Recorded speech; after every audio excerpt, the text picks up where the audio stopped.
20th Century Boys, publié entre 1999 et 2006 par Naoki Urasawa, est un manga d'apparence simple. Un groupe d'amis d'enfance confronté à une secte dirigée par un mystérieux leader surnommé Ami. Mais derrière ce résumé se cache quelque chose de bien plus profond. Une œuvre où la nostalgie, la paranoïa, le fantasme et le regret s'entremêlent jusqu'à s'embrouiller à la frontière entre l'innocence et la menace. Ami n'est pas un simple antagoniste. Il n'est pas le grand méchant classique qu'on peut détester sans nuance. C'est un personnage troublant, presque abstrait, né d'un besoin maladif de reconnaissance. Un personnage qui, pour moi, dépasse le cadre du manga. Ce que je vais développer ici, c'est ma propre lecture de 20th Century Boys. Pas un résumé, pas une explication linéaire, mais une tentative de comprendre comment une enfance banale, une frustration silencieuse et une jalousie mal digérée ont pu créer une fissure aussi marquante et insaisissable que celle d'Ami. Comment Kenji a créé Ami et la jalousie obsessionnelle de Fukube. Tout commence comme une histoire banale. Fukube, un élève moyen, un peu à part, rêve de rejoindre la bande de Kenji. Il les admire, leur prête ses mangas, les invite chez lui, il fait tout pour être accepté. Mais il n'est pas vraiment dedans. Il est dans la marque. Il veut appartenir, mais il n'est vraiment jamais invité. Un jour, Fukube entend Kenji et ses potes parler de leur cahier de prédiction. Curieux, il demande ce que c'est. Mais Kenji l'ignore. Personne ne veut lui expliquer, et là tout s'écroule pour lui. Kenji et sa bande le laissent en plan et courent dans leur base secrète. Fukube reste seul, rejeté. Et là, c'est la jalousie pure qui explose. Fukube les suit discrètement, il entre dans leur base secrète sans permission, regarde autour de lui avec mépris et frustration. Pfff, j'en ferai une meilleure. Les mots que Fukube lâche à ce moment. À cet instant, il veut plus faire partie de la bande.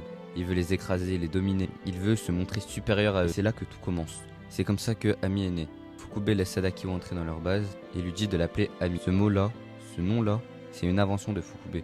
Une vision idéalisée de lui-même. Pas un gosse rejeté, mais respecté, aimé, admiré, craint. À cet instant, Ami n'est pas encore le tyran, c'est le fantasme de reconnaissance d'un gosse ignoré. Et ce fantasme devient une obsession. Fukube, toujours en retrait, pousse Kenji à lancer l'idée de l'exposition universelle. Il ne le dit pas ouvertement, non, il manipule, influence, suggère. Et quand tout le monde s'enflamme pour cette idée, Fukube rayonne dans l'ombre. Tout tourne autour de lui, mais personne ne le sait. C'est ça qu'il. Puis vient le théâtre de l'horreur, la maison hantée. Et il construit un Teruterobozo monstrueux dans la maison hantée juste pour une chose, attirer l'attention de Kenji. Quand Sadakio lui annonce que des élèves s'y intéressent, Fukube reste de marbre. Mais quand il entend le nom de Kenji, il lève la tête brusquement et sourit avec malice. C'est Kenji qu'il veut capturer, pas les autres. Mais tout rate. Fukube simule son retour de vacances, il veut raconter ses histoires à la bande, mais personne ne l'écoute. Encore une fois, Kenji le rejette. Et quand il découvre le Teruterobozo dans la maison hantée, tout le monde rigole. Personne n'a peur, personne ne comprend. Fukube, humilié, comprend qu'il n'a pas réussi à effrayer Kenji. Il comprend qu'il est toujours invisible. Et là, quelque chose se brise. Ce n'est plus de la jalousie, c'est de la haine. Kenji est celui que tout le monde aime, celui que tout le monde écoute, celui que tout le monde suit. Alors Fukube décide une chose. Si je ne peux pas être Kenji, je serai Ami. Et je le ferai tomber. C'est ainsi que Kenji, sans vouloir, a créé Ami. Par son silence, par son innocence, par sa lumière. C'est la lumière de Kenji qui a projeté l'ombre immense qui est Ami, le trouble de la personnalité de Fukube. On découvre dans 20th Century Boys une scène centrale. Fukube, après avoir mis un masque de Sadakio, est violemment tabassé par des camarades qui le prennent pour Sadakio. Il finit par se relever face à une vitre, regarde son reflet et vit un visage vide. Il rentra chez lui, regarda son miroir et se demanda « Qui suis-je » Je ne suis pas Fukube. Est-ce que je suis Sadakio? Est-ce que je suis Katsumata? Cette scène apparaît à 2 reprises dans le manga. Elle montre une fracture d'identité provoquée par la honte d'avoir été battu, le fait d'avoir été confondu avec quelqu'un d'autre, la perte du contrôle de son image propre. Ce n'est pas un trouble d'identité classique, avec des personnalités multiples et distinctes, mais un effondrement identitaire. C'est une construction fictive d'un lui idéal. Et c'est comme ça qu'il crée le concept d'ami. Comme il n'arrive plus à être aimé en tant que Fukube, ni à être reconnu comme individu, il vole les souvenirs des autres, notamment ceux de Kenji. Il réécrit l'histoire pour devenir le héros, le messie. Il porte un masque en permanence, même en privé. Il ne supporte plus son visage. C'est typique d'un trouble de la dissociation. Pour conclure, Fukube n'a pas de trouble de l'identité pure, mais une dissociation profonde de son identité. Il rejette Fukube, emprunte l'identité de Sadakio, se projette dans l'identité de Katsumata, puis devient Ami, un masque derrière lequel il disparaît. Ami, c'est le refuge d'un enfant détruit, qui ne sait plus qui il est. Alors il décide de devenir un concept, une légende, parce que c'est moins douloureux que d'être lui-même. Tout au long du manga, 2 personnages vont incarner le concept d'ami. Le premier, Fukube. Fukube incarnera le concept d'ami jusqu'en 1970, date à laquelle il mourra secrètement.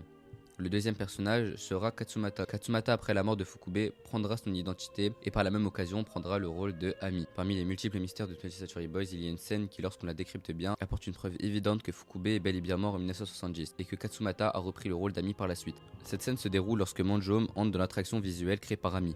Là, il revit le moment de la pendaison simulée de Fukube. Manjom s'approche de Fukube et lui dit « Dis-moi la vérité ». Il en a marre des mensonges, il veut comprendre. Qui est Ami? Ami est-il mort? Où est-il? Et là, un personnage entre en scène. Ami lui-même, masqué, portant le symbole de la bande à Kenji. Il s'approche, attrape les jambes de Fukube et tire son corps vers le bas, en le forçant réellement à mourir pendu. Et lui dit froidement « Tu vas mourir ici ». Manjom tente de l'arrêter, mais Ami le regarde dans les yeux et lui dit « C'est la stricte vérité ». Cette scène est capitale, elle ne représente pas seulement un souvenir, elle illustre la transition entre les deux entités. C'est le moment où Fukube disparaît et Katsumata prend sa place. Cette transition va être confirmée par le docteur Yaman, qui en s'adressant à Ocho va lui dire « Ami est né dans cette salle, ou devrais-je plutôt dire qu'il y est mort », en parlant de la salle de science. Et alors oui, on peut être pessimiste par rapport à cette scène, mais elle est confirmée par une autre scène qui est exclusif à la parfaite édition de 20th Century Boys, où à la fin Kenji dans l'attraction visuelle va s'adresser à Katsumata et en lui parlant on découvre que Fukube il est mort enfant pendant les vacances du printemps après l'école primaire et que Katsumata a donc décidé de prendre sa place juste après. Mais si on se demande comment Kenji a conscience de l'information qui va révéler à Katsumata à la fin de 20th Century Boys, on doit retourner au chapitre 170. Entre le chapitre 170 et le chapitre 178, on aura le flashback de Fukube. Au début du chapitre 170, on y revoit Kenji après 100 chapitres d'absence. Ensuite, le flashback se lance directement. On va 8 chapitres plus tard, à la fin du flashback. On y voit Fukube pendu dans une salle de sciences en 1970. Juste après, on y voit une ombre, celle de Kenji, qui prononce cette phrase révélatrice. C'est donc comme ça que tu meurs. Ce détail est crucial, il prouve que Kenji connaît la réalité sur la mort de Fukube, mais dans quelles circonstances cela s'est passé. On découvre juste après la fin du flashback que toutes ces scènes se sont passées lors d'une attraction visuelle, où Ami était venu observer l'évolution de Fukube. Lorsque le flashback se termine, Ami se réveille, intrigué par cette ombre, et demande ce que cela signifie. Ami, qui venait d'assister à l'évolution de Fukube dans l'attraction visuelle, venait de voir une autre personne, qui n'était pas censée être là, une personne qui n'est pas présente dans le passé. Il s'agit d'une autre personne présente à ce moment dans l'attraction visuelle. Quand et comment cela s'est passé, on ne sait pas, mais Kenji était bien dans l'attraction visuelle à ce moment-là. C'est comme ça qu'il avait conscience que Fukube était bien mort en 1970 et que Ami était Katsumata.